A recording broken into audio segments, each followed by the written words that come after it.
Көк аспанның астында ақ бұлт емес, қара көк бұлттың үстінде құстай ұшып самолетпенен кетіп бара жатырмыз.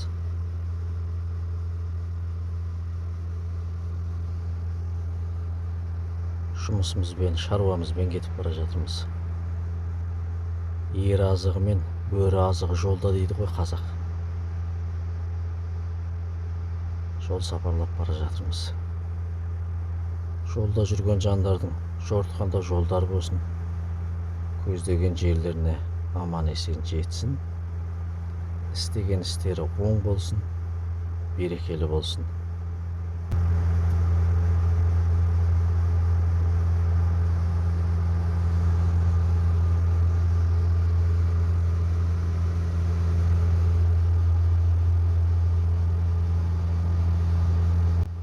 Кәдімгі күннің салғыны, суығы, қыстың келгені көрініп тұр. Бұлттың да түсі өзгерген ғой. Жазды күндері, күн жылы кезде бұлт аппақ болып тұрушы еді. Қазір бұлттың да түсі өзгеріп қара көк болып тұр.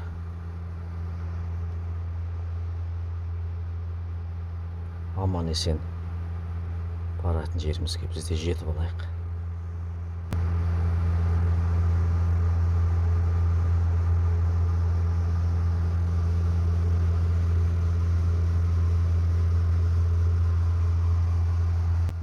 Ал ағайын, көріскенше күн жақсы болсын.